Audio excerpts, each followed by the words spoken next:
Alexandre Boulris, député néo-démocrate de Rosemont-la-Petite-Patrie, merci beaucoup d'être avec nous. Ça fait plaisir. Alors, évidemment, la grande nouvelle en marge du Congrès, c'était bien sûr l'arrivée de Marilyn Gladu au sein du caucus libéral. Un changement d'alliance qui, je pense qu'on peut dire, a laissé plusieurs bouches bées. Votre réaction à la décision de M. Carney de l'admettre à son équipe? Bien, ça veut vraiment dire le virage à droite du Parti libéral du Canada, parce que là, si les conservateurs se sentent autant à l'aise avec le Parti libéral de M. Carney, c'est que ce Parti libéral-là est de plus en plus conservateur. Et Mme Gladu, ce qui est particulier, c'est que c'est pas une conservatrice centriste ou modérée. C'est quelqu'un qui avait des positions extrêmement fermes. Quand on l'entendait en chambre au Parlement sur le droit des femmes à l'avortement, sur les cours de conversion pour les communautés LGBTQ, les gays et lesbiennes, son appui à la manifestation, l'occupation illégale du centre-ville d'Ottawa par le convoi de la liberté. Qu'est-ce qu'elle fait exactement au Parti libéral? Est-ce que M. Carney n'est pas en train de vendre son âme pour aller se chercher une majorité? Oui, vous dites que ça concrétise un virage à droite, mais en même temps, M. Carney réussit aussi à attirer au moins une députée néo-démocrate, votre ancienne collègue Laurie Loud. Qu'est-ce que ça vous dit sur le réalignement politique qu'on se voit se constater en ce moment? Bien, je pense que ça fait en sorte que le Parti libéral, c'est plus une grande tente. Là, c'est que c'est rendu un écartèlement total parce qu'on accepte tout le monde, mais même avec des gens qui, d'emblée, ne sont pas des libéraux et qui sont beaucoup plus conservateurs. Mais quand on regarde tout ce que M. Carney a fait, on va détruire le processus d'évaluation environnementale. On a une entente avec Danielle Smith de l'Alberta pour un nouveau pipeline. On donne le pouvoir à nos ministres de ne pas respecter les lois fédérales. Quand on additionne tout ça, on dit l'environnement, on s'en occupe plus, puis on dépense immensément sur les dépenses militaires puis l'armée, c'est un programme foncièrement conservateur. Mais est-ce que c'est un ralliement qui peut-être s'impose étant donné les crises multiples auxquelles on assiste actuellement, que ce soit les menaces des Américains ou le conflit au Moyen-Orient, vraiment toute l'instabilité géopolitique? Est-ce que c'est peut-être justement ce type de ralliement-là qui s'impose? Mais bâtir une économie forte puis des bons emplois syndiqués, tout le monde est d'accord avec ça. Mais est-ce que ça vaut la peine d'acheter 12 sous-marins alors qu'on a une crise du logement puis les gens ne sont pas capables de payer leur loyer, les jeunes ne sont pas capables de s'acheter une maison?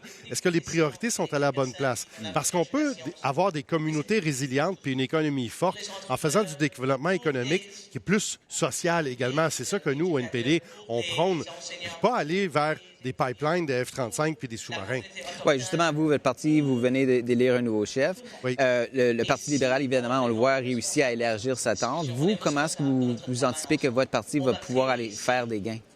Bien, pour nous, on va aller chercher des gens qui ont voté libéral la dernière fois en se bouchant le nez parce qu'ils avaient peur des menaces de Trump et ils ne voulaient pas de M. Poilievre. Mais là, ces gens-là réalisent de plus en plus qui est le vrai visage de M. Carney, qui est plutôt du côté des grandes compagnies, des gens du web, des banques, des millionnaires. Alors, on va récupérer ces gens-là avec un message clair. Mais parce qu'il est quand même bien coté, M. Carney, pour l'instant, alors que votre chef doit se faire connaître. Doit se faire connaître, comme Jack Layton devait se faire connaître quand il a été élu chef du NPD. Il n'était pas connu à l'époque, il était conseiller municipal à Toronto. Mais une chose est sûre, c'est que la lune de miel de M. Carney ne va pas durer éternellement. Les gens ont de difficulté à payer leur loyer, les gens ont de difficulté à payer le panier d'épicerie. M. Carney a dit « Je vais être jugé sur le coût du panier d'épicerie ». Depuis un an, on n'a vu aucune différence, puis on n'a vu aucune mesure forte de la part de M. Carney. Alors que Avi Lewis, lui, s'inspire du nouveau maire de New York, M. Mamdani, avec des solutions concrètes sur le coût des cellulaires, le transport en commun, sur le coût du panier d'épicerie également, pour avoir des pôles publics qui vont être capables d'offrir une version plus abordable aux citoyens et aux citoyennes.